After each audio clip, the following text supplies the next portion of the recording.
C'est un plaisir et un devoir d'être parmi vous en ce point tournant pour le Canada et pour le monde.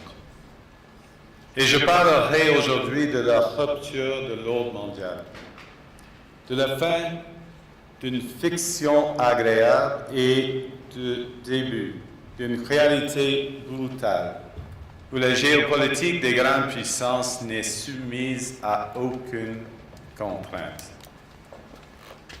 Mais je vous soumets, par ailleurs, que les autres pays, en particulier les puissances moyennes comme le Canada, ne sont pas impuissants. Ils possèdent la capacité de construire une nouvelle ordre qui intègre nos valeurs, comme le respect des droits humains, le développement durable, la solidarité, la souveraineté et l'intégrité territoriale des États. La puissance des moins puissants commence par l'honnêteté. It seems that every day we're reminded that we live in an era of great power rivalry, that the rules-based order is fading, that the strong can do what they can and the weak must suffer what they must. And this aphorism of Thucydides is presented as inevitable, as the natural logic of international relations reasserting itself. And faced with this logic, there is a strong tendency for countries to go along to get along, to accommodate, to avoid trouble, to hope that compliance will buy safety. Well, it won't. So what are our options? In 1978, the Czech dissident Václav Havel, later president, wrote an essay called The Power of the Powerless. And in it, he asked a simple question: how did the communist system sustain itself? And his answer began with the greengrocer. Every morning, the shopkeeper places a sign in his window: "Workers of the world unite." He doesn't believe it. No one does. But he places the sign anyway to avoid trouble, to signal compliance, to get along. And because every shopkeeper on every street does the same, the system persists. Not through violence alone, but through the participation of ordinary people in rituals they privately know to be false. Havel called this living within a lie. The system's power comes not from its truth, but from everyone's willingness to perform as if it were true. And its fragility comes from the same source. When even one person stops performing, when the greengrocer removes his sign, the illusion begins to crack. Friends, it is time for companies and countries to take their signs down. For decades, countries like Canada prospered under what we called the rules-based international order. We joined its institutions, we praised its principles, we benefited from its predictability. And because of that, we could pursue values-based foreign policies under its protection. We knew the story of the international rules-based order was partially false, that the strongest would exempt themselves when convenient, that trade rules were enforced asymmetrically. And we knew that international law applied with varying rigor depending on the identity of the accused or the victim. This fiction was useful. And American hegemony in particular helped provide public goods, open sea lanes, a stable financial system, collective security, and support for frameworks for resolving disputes. So we placed the sign in the window. We participated in the rituals, and we largely avoided calling out the gaps between rhetoric and reality. This bargain no longer works. Let me be direct. We are in the midst of a rupture, not a transition. Over the past 2 decades, a series of crises in finance, health, energy, and geopolitics have laid bare the risks of extreme global integration. But more recently, great powers have begun using economic integration as weapons. Tariffs as leverage, financial infrastructure as coercion, supply chains as vulnerabilities to be exploited. You cannot live within the lie of mutual benefit through integration when integration becomes the source of your subordination. The multilateral institutions on which the middle powers have relied, the WTO, the UN, the COP, the architecture, the very architecture of collective problem solving are under threat. And as a result, many countries are drawing the same conclusions, that they must develop greater strategic autonomy in energy, food, critical minerals, in finance, and supply chains. And this impulse is understandable. A country that can't feed itself, fuel itself, or defend itself has few options. When the rules no longer protect you, you must protect yourself. But let's be clear-eyed about where this leads. A world of fortresses will be poorer, more fragile, and less sustainable. And there's another truth. If great powers abandon even the pretense of rules and values for the unhindered pursuit of their power and interests, the gains from transactionalism will become harder to replicate. Hegemons cannot continually monetize their relationships. Allies will diversify to hedge against uncertainty. They'll buy insurance, increase options, in order to rebuild sovereignty.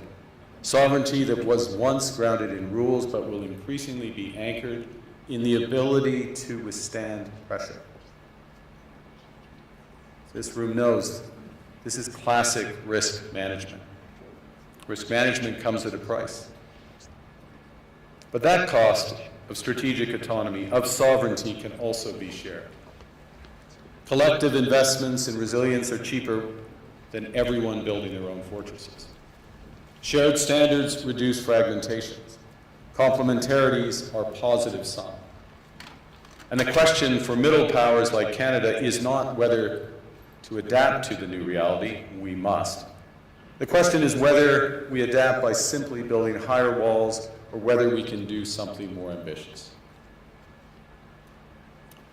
Now, Canada was amongst the first to hear the wake-up call, leading us to fundamentally shift our strategic posture.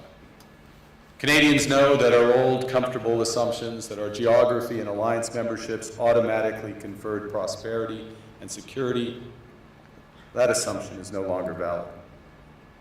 And our new approach rests on what Alexander Stubb, the President of Finland, has termed value-based realism. Or to put another way, we aim to be both principled and pragmatic. Principled in our commitment to fundamental values, sovereignty, territorial integrity, the prohibition of the use of force except when consistent with the UN Charter, and respect for human rights. And pragmatic in recognizing that progress is often incremental, that interests diverge, that not every partner will share all of our values. So we're engaging broadly, strategically, with open eyes. We actively take on the world as it is, not wait around for a world we wish to be. We are calibrating our relationships so their depth reflects our values. And we're prioritizing broad engagement to maximize our influence, given the fluidity of the world at the moment, the risks that this poses, and the stakes for what comes next. And we are no longer just relying on the strength of our values, but also the value of our strength. We are building that strength at home. Since my government took office, we have cut taxes on incomes, on capital gains, and business investment. We have removed all federal barriers to interprovincial trade. We are fast-tracking $1 trillion of investments in energy, AI, critical minerals, new trade corridors, and beyond. We're doubling our defense spending by the end of this decade, and we're doing so in ways that build our domestic industries. And we are rapidly diversifying abroad. We've agreed a comprehensive strategic partnership with the EU, including joining SAFE, the European Defense Procurement Arrangements. We have signed 12 other trade and security deals on 4 continents in 6 months. In the past few days, we've concluded new strategic partnerships with China and Qatar. We're negotiating free trade pacts with India, ASEAN, Thailand, Philippines, and Mercosur. We're doing something else. To help solve global problems, we're pursuing variable geometry. In other words, different coalitions for different issues based on common values and interests. So on Ukraine, we're a core member of the Coalition of the Willing and one of the largest per capita contributors to its defense and security.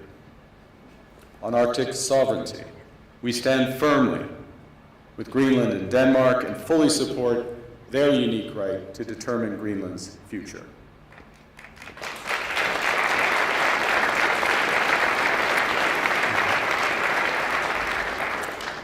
Our commitment to NATO's Article 5 is unwavering. So we're working with our NATO allies, including the Nordic-Baltic Gate, to further secure the alliance's northern and western flanks, including through Canada's unprecedented investments in over-the-horizon radar, in submarines, in aircraft, and boots on the ground, boots on the ice.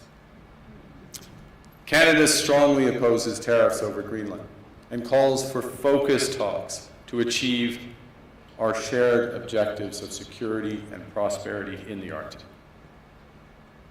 On plurilateral trade, we're championing efforts to build a bridge between the Trans-Pacific Partnership and the European Union, which would create a new trading bloc of 1.5 billion people. On critical minerals, we're forming buyers' clubs anchored in the G7 so that the world can diversify away from concentrated supply.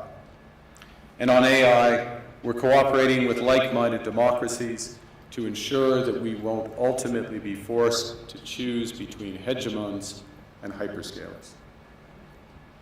This is not naive multilateralism, nor is it relying on their institutions. It's building coalitions that work, issues by issue, with partners who share enough common ground to act together. In some cases, this will be the vast majority of nations. What it's doing is creating a dense web of connections across trade, investment, culture, on which we can draw for future challenges and opportunities. Argue the middle powers must act together because if we're not at the table, we're on the menu. But I'd also say that great powers can afford for now to go it alone. They have the market size, the military capacity, and the leverage to dictate terms. Middle powers do not. But when we only negotiate bilaterally with a hegemon, we negotiate from weakness. We accept what's offered. We compete with each other to be the most accommodating. This is not sovereignty. It's the performance of sovereignty while accepting subordination. In a world of great power rivalry, the countries in between have a choice: compete with each other for favor, or to combine to create a third path with impact. We shouldn't allow the rise of hard power to blind us to the fact that the power of legitimacy, integrity, and rules will remain strong if we choose to wield them together. Which brings me back to Havel. What does it mean for middle powers to live the truth? Well, first, it means naming reality. Stop invoking rules-based international order as though it still functions as advertised. Call it what it is: a system of intensifying great power rivalry where the most powerful pursue their interests using economic integration as coercion. It means acting consistently, applying the same standards to allies and rivals. When middle powers criticize economic intimidation from one direction but stay silent when it comes from another, we are keeping the sign in the window. It means building what we claim to believe in. Rather than waiting for the old order to be restored, it means creating institutions and agreements that function as described. And it means reducing the leverage that enables coercion. That's building a strong domestic economy. It should be every government's immediate priority. And diversification internationally is not just economic prudence, it's a material foundation for honest foreign policy, because countries earn the right to principled stands by reducing their vulnerability to retaliation. So Canada. Canada has what the world wants. We are an energy superpower. We hold vast reserves of critical minerals. We have the most educated population in the world. Our pension funds are amongst the world's largest and most sophisticated investors. In other words, we have capital, talent. We also have a government with immense fiscal capacity to act decisively. And we have the values to which many others aspire. Canada is a pluralistic society that works. Our public square is loud, diverse, and free. Canadians remain committed to sustainability. We are a stable and reliable partner in a world that is anything but. A partner that builds and values relationships for the long term. And we have something else. We have a recognition of what's happening and a determination to act accordingly. We understand that this rupture calls for more than adaptation. It calls for honesty about the world as it is. We are taking the sign out of the window. We know the old order is not coming back. We shouldn't mourn it. Nostalgia is not a strategy. But we believe that from the fracture, we can build something bigger, better, stronger, more just. This is the task of the middle powers. The countries that have the most to lose from a world of fortresses and the most to gain from genuine cooperation. The powerful have their power. But we have something too.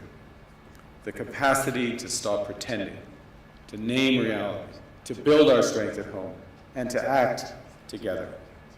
That is Canada's path.